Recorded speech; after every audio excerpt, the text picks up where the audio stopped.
All right, welcome back to another episode of Winning Through Culture. I'm very excited today to be with longtime friend Tom Henske. Tom is a very accomplished individual. He is a original founder of Lennox Advisors, a very successful financial planning firm in Manhattan, New York City. Tom is now also the founder of the Affluent Insurance Advisor. We'll talk a little bit about that because I think there's an interesting story there. And Tom was also a collegiate Division I goalkeeper at the University of Virginia and played a national championship. Very exciting, accomplished athlete. And so welcome, Tom. Thank you. Glad to be here. Great to have you here. Thank you for coming all the way from New York City live to Charlotte, North Carolina. And we're looking forward to having you with us later today and tomorrow when we speak to our larger advisor population here at the Plura Group. So the theme that I want to lean into is I've known you a long time. I very much admire you. You're a very successful individual. You bring a lot of energy. You've written a couple books. You've impacted a lot of clients' lives in a very positive way. And like I mentioned, you are a very accomplished Division I athlete. The theme for today is how to create in a culture a high-performance winning environment. So how about we dive into that today? Sure. Let's do it. All right. So you want to tell a little bit about your story, just kind of how you found yourself in this profession of financial advice and insurance, and a little bit about your collegiate background. And then we'll kind of talk about how winning and creating a high-performance culture has been a part of each of your major life endeavors. Well, I'm not supposed to be sitting here right now. I'm supposed to be coaching in the Major League Soccer, and I got a detour somewhere along the way. We were talking earlier about majors in college. Yes. And I think that I majored in soccer with the thought when all the companies were coming in and you were having your interviews, I was not at all interested in interviewing. I was all set to go play professional soccer in Argentina. And then an injury sidetracked me. Then I was going to go in the MLS, Major League Soccer. Yeah. And that got derailed in 1994 because Coca-Cola pulled their sponsorship. So that delayed it another couple of years. And the handwriting was on the wall for me. Just go get a job and start your life, right? So I couldn't get a job. It was amazing. Like hardworking as I was, I could not get a job. All the training classes were filled. No matter what tree I tried to shake, I couldn't get in. And so finally, the wealth management road was the path of least resistance because at the time, they were hiring everybody. Anybody that could be successful. That's right. Anyone could be successful, especially if you're an athlete. They loved it.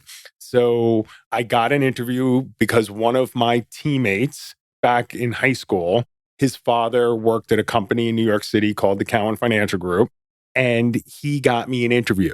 And the reason he got me an interview was he got paid $25 for every person that he had interview. And we used the money to go buy lunch. There you go. That's where we were, 23 years old. So it was the best thing that ever happened to me. All of my soccer playing friends who are still in the game coaching now, they all say the best thing that ever happened to you was you got hurt. And it was a godsend. And it was because the lessons I learned on the soccer field and how to be successful there were absolutely no different than the next chapter of my life, which was wealth management. So that's a great journey. And, it's funny. It's also, I think, a really relevant point to note because we've talked about this theme in this podcast before, that what may first appear to be a failure is a success. And, it's a funny thing. You say failure comes before success, F before S. And ultimately, what at that time probably felt like a failure to you that you couldn't play professional soccer, which was your aspiration growing up, turned into this amazing, rich career. So you signed up to get into the wealth management business. Maybe let's pick up the journey there and come back to that. Well, if I was to be completely honest, there's a little more failure along the way. So my first year in the business was a complete epic fail. So much so that Howard Cowan, who was the CEO of the company, was looking at his performance reports and said to his staff, "Who is Tom Henske and what is he still doing in my company?" Okay, so someone saved me at that point and said, just give him one more year. He's going to work hard. He's going to make it. And I just got a little lifeline and I made it. But it was not without a lot of struggle those first 4 years, a lot.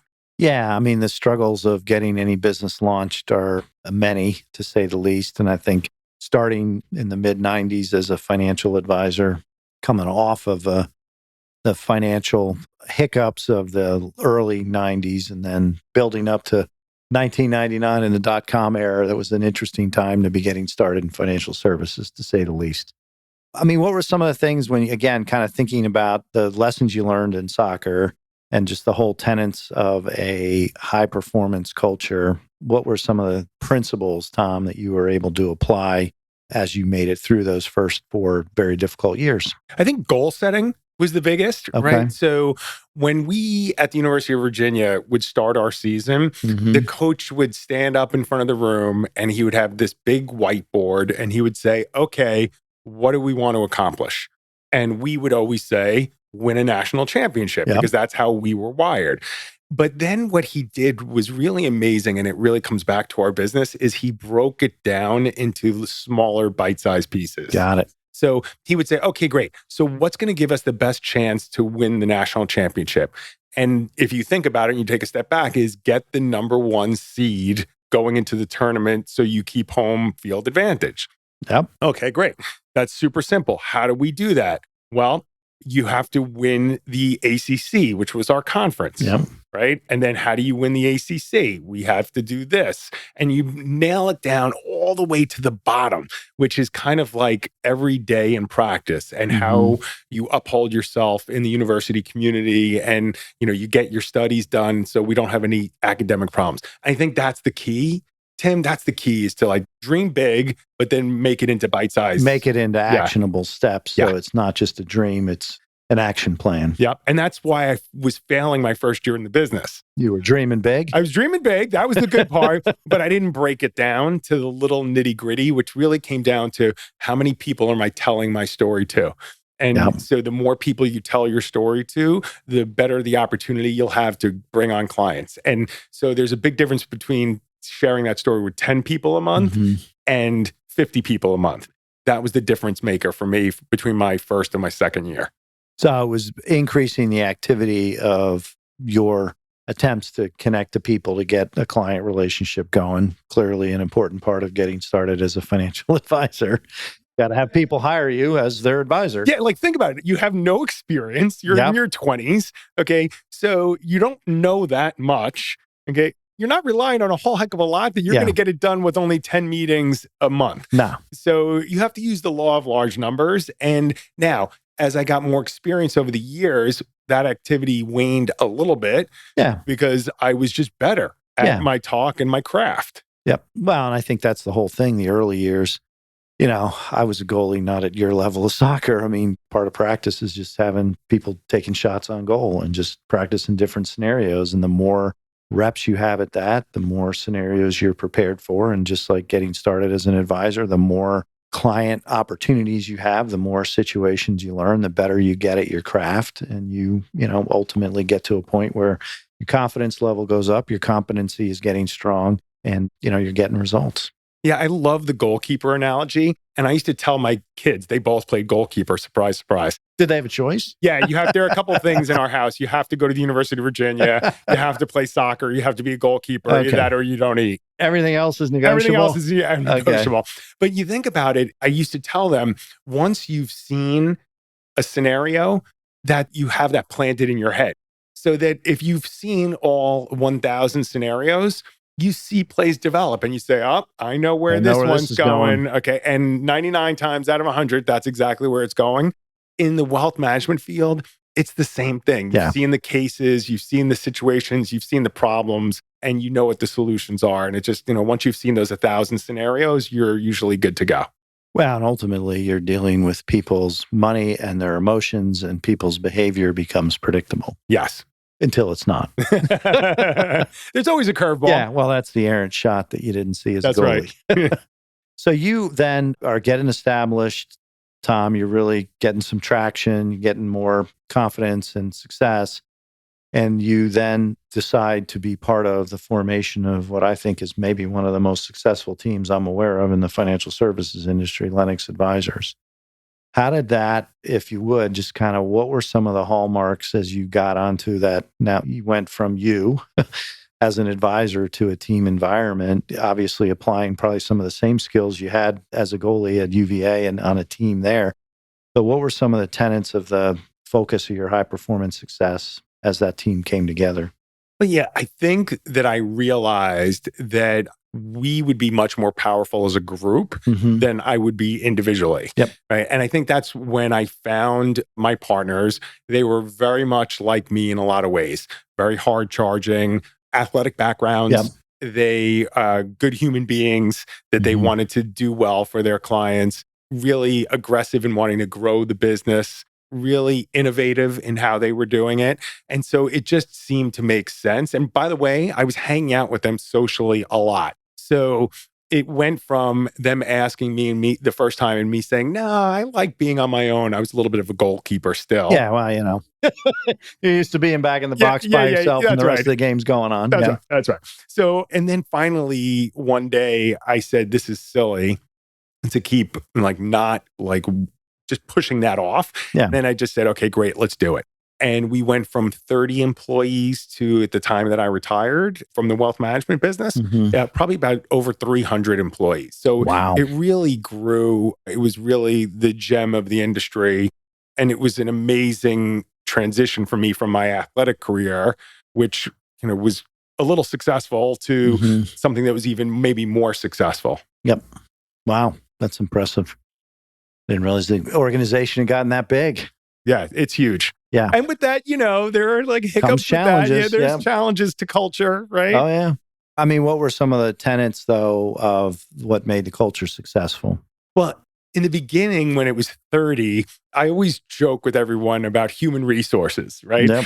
Human resources, because you don't have a human resources No, professional. not normally. So someone messes up, they come into your office, you might have a knockdown, drag out fight, okay, yelling and screaming. They may slam the door behind them, and then probably at 5:30, 6 o'clock, you're laughing about it at a bar across the street, just making fun of each other. And I always joke when things got done because there was a communication and Yep. people were allowed to talk.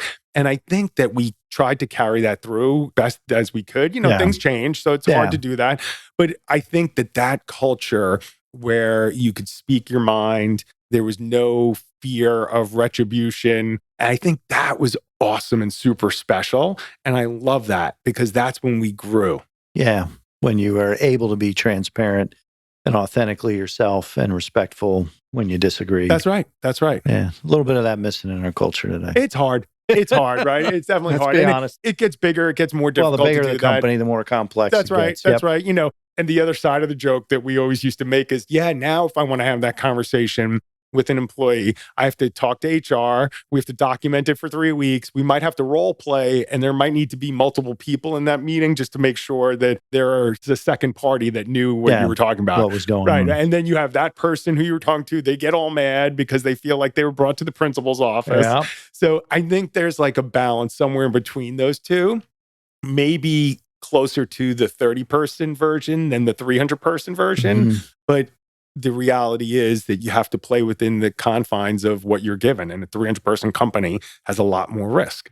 Well, I think that's a great point, Tom, because the smaller organization is able to be more nimble. It's more entrepreneurial, a little less structured in a lot of cases. And the larger the organization, typically the more structure comes in, the more, you just have a lot more moving parts when it comes to people. And ultimately, it gets a little confining relative to what you can do versus the early days.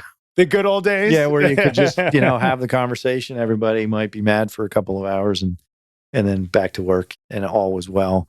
So you mentioned retired from the wealth management business, but you're not retired. So let's talk about that transition. So I had this big goal of something I wanted to do, my like Jerry Maguire change the world type endeavor. And it was helping parents teach their kids about money. Yeah. I've always sat there for years from the day my son was born and said to myself, there's got to be a better way.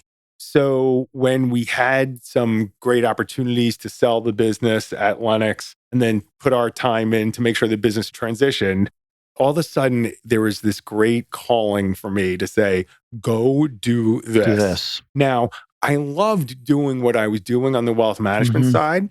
So I had to figure out, how do I have my cake and eat it too? Yep. How do I continue to work at something that I love doing, maybe just in a little different capacity? So I had this really great skill set of analyzing life insurance policies. I know it seems so weird, but it was got to have a unique ability. It was like my unique ability, right? Yep. So it was like my superpower. So I said to myself, I could do that and work alongside financial advisors, accountants, and attorneys and help them analyze the insurance component, use my CFP so that I know how it fits into the bigger scheme. Yep. Okay. And it's not as service heavy as the wealth management financial planning business is going to be. And so with that time I was going to save, I said, great, now I could put it back into this other endeavor on teaching parents how to talk to their kids about money. And I can have that part of my life. And it's one of those things that you did and you say, why didn't I do that 5 years earlier? Right. So it was one of those things, but I think timing is everything in life. And it was just timing. Yeah. Well, it was timing. And obviously the circumstances presented themselves with the sale of the business to kind of give you a inflection point. So talk about the book that you've written in conjunction with this. And let's talk about the work you're doing. Because again, I think the theme of high performance culture is the ability to innovate and adapt. And you had an inflection point, you had a vision, you had a desire to pursue that vision, and you were able to break it down into something you could act on and now pursue. Well, I had this like weird resume going on, right? So it was like I had 27 years as a financial advisor. Yep. And then I had 11 years as a high school varsity soccer coach. Okay. And the biggest experience I had were 2 teenagers, right? So as an advisor, that taught me what you need to know. A soccer coach taught me how to talk to middle school and high school kids. And then as a parent, how do you balance all that together? Yeah. Because it's not so easy. So I said to myself, how could I help the busy parent just start having financial conversations at home? And so I don't know if you're like me, but when you get a book, the first thing you think is, oh, that was so nice of them to think of me. And then the second thing that goes through your mind that you don't articulate is, oh gosh, now I got to read this book and I got to report back to the person. Right? Am I right? Oh, yeah. Or what are they trying to tell me with this book? Right. That too. Depending on the book. That too. Is there a message here? Yeah, God, I wonder if I've offended some people with my book. No, I don't think so. Not the book you wrote. And, well, not yet anyway. Referring to other books. Yeah. So that's what I did, is I just thought it through as a parent. And I said, for a parent like me who doesn't have a lot of time or energy to go researching this, how can I make it easy? Easy and accessible. And not make it a big time suck. So we can all say, yes, it's important to teach our kids about money. It might be one of the top 10 things to teach your kids, but we don't necessarily take the time to do it. So basically, I wrote this book. It's not really a book. It's more of a guide. Okay. So think Who Moved My Cheese? Short, quick read. Quick read.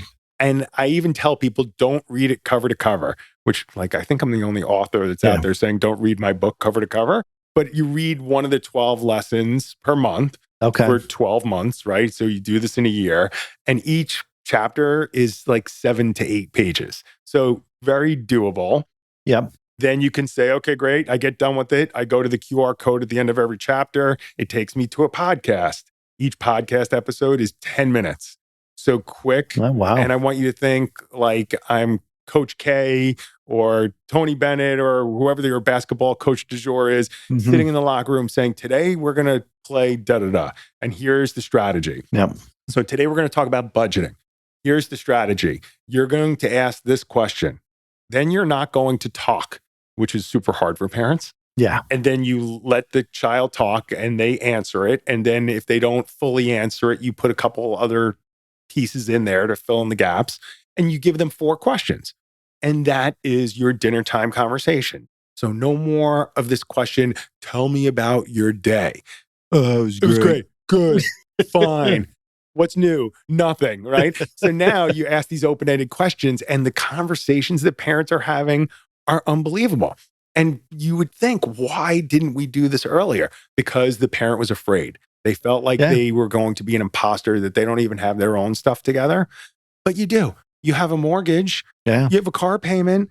Okay. You have insurance for your car. You budget. You know what taxes are that come out of your paycheck. That is enough just to start a conversation. Doesn't have to be complicated. No, it doesn't. And in fact, when you're dealing with 14, 15, Better be 16-year-olds, simple. keep it simple, stupid, as my dad used to say, right? Yeah. So the book takes them through a lesson a month, and the end result is really to get the parent to have kind of equipped their child to navigate the financial side of life, which is sorely missing in our education system. I mean, clearly you've got organizations like Junior Achievement and others that are trying to speak into that. But what are some of the things you've seen from an impact perspective, Tom, with this book as you've given these out as gifts and spoken to different groups? The feedback I get is probably more fulfilling than anything I've done in my career. That's pretty awesome. It's awesome because they're saying things like, I never had a conversation with my daughter like that. I've never heard her say those things. Okay. I was surprised that they didn't know this. Yeah. I was surprised that they knew a lot about that. And what I'm understanding from all of this is that the art of dinner time conversation, at least as it pertains to Total Sense, is back. Okay. They're having conversations and they're enjoying it and they're feeling empowered. Yep. And the kids, by the way, they are feeling adult-like. And so what I always tell people is we hope as adults that our kids come to us with the dicey conversations. And you know what those are: drugs, alcohol, sex, all of those things, right? We hope that if it comes up, that they come to us. They do not come to you if they feel like you as a parent are incapable of having an adult conversation with them.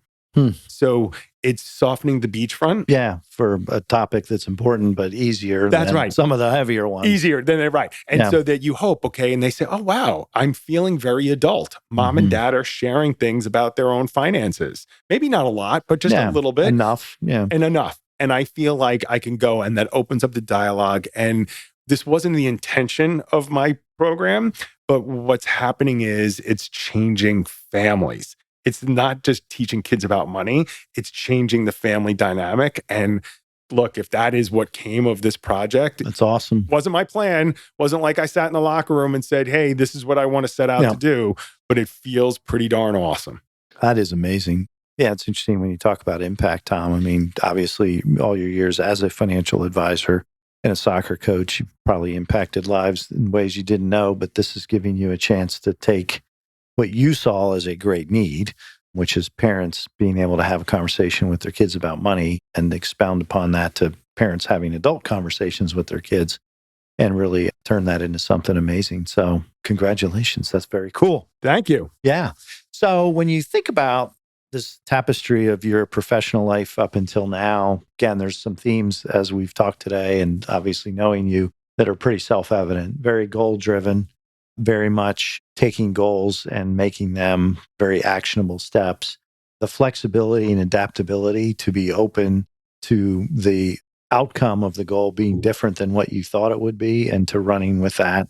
You know, the willingness to be open-minded to something that initially you thought, hey, I'm not sure this is a good idea, but I'll explore it. And that turned into being a part of founding an amazing organization.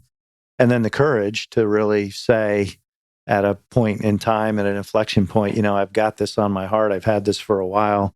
And if I am willing to give up some of these things and stick to a niche, which is, I think, success in business these days is a niche, but I'm willing to give this up so I have the time to pursue that passion. I'm not going to say you had fear, but you may have had a little bit of fear. Oh, yeah. Okay. Yeah, for sure. Yeah. Yeah. Like, oh my gosh, what am I doing here? Why am I doing this? Probably more fear from my wife, too. Well, yeah. Yeah. I was going to say, she's like, what are you talking about? You're giving up that part of your business to pursue this. And I think the premise of the book and what you're doing probably may not be as lucrative financially as the wealth management business was, but which I heard you say is really the impact and satisfaction you're getting out of seeing the lives you're changing is 10x the value of the money. Yeah, but you know what also happens that I'm finding? People who hear me talk also have a lot of financial questions for themselves. And had I stayed in the wealth management business, it would have been a tsunami of new clients. Yeah. Because this thing of cause marketing, right? Mm-hmm. Where we basically take on this thing that benefits society, but it also benefits our business. Yep. And they're not mutually exclusive. Mm-hmm. And what I'm finding is people want to align with someone who takes a stand and supports a cause. And when you're supporting a cause that affects their kids, Yeah. you want to talk to endearing yourself to somebody. Wow. And so it's funny because I keep saying to myself, wow, I probably should have started this while I was in the wealth management business full time, because I could have been the ultimate rainmaker For clients. Yeah. Yeah. Well, I think that's the other thing. You're creating value for people and you're connecting with their values. Value is ultimately in the eyes of the other person. In this case, the parents are like, this is great value for my family and I to have these conversations with my children and discover a part of them I didn't know. And so I'm aligned with Tom Henske's value as family and finance. So let me work with him and really align with him. And you know what you're hearing too?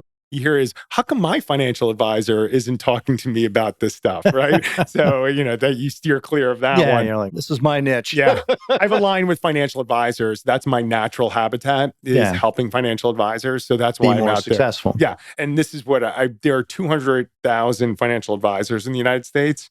So I've aligned with them to help them have these conversations with their clients. And hopefully it's a cause marketing that sends them into that blue ocean strategy as opposed to the red ocean strategy. And really set themselves apart in their own communities and with their own client bases. So macro, any thoughts for podcast listeners that are really, again, looking to, we've covered a lot of different things here in a great way. Is there anything you think about that you want to share relative to, I know for you, you're like a fish in water. I've known you a long time. You're a high performance individual. You're always succeeding at an elite level. I know for you, it's just like, I'm Tom. This is what I do. But what do you think some of the things someone should really focus on if they want to perform at a higher level in their professional and personal life? It's funny because in my soccer career leading up to where I got to, I was not very talented in the beginning. Just worked hard. I just worked hard. And my theory was, I am not ever going to let someone outwork me. You could beat me, but it's not going to be because you worked harder than me. Yep. And I think that when you think of work hard, and I don't care what your business is, it's about the details. Like, for example, I would always role play by myself before I would go into a client meeting. And I would say, okay, here's what I'm going to talk about. And I would actually sit in a conference room and I would talk as if the client was there. And it was just like in soccer, visualizing. Visualization with words. So, right, with words. So important. And I was then thinking to myself, I'm not going to let someone's pitch be better than my pitch. I'm not going to let someone's service be better than my service. It was always that crazy infatuation with just the work ethic part of it. And it worked out for me because it allowed me to overcome a lot of the inadequacies I had or lacks of talent in the beginning to just kind of buy me time to figure it out.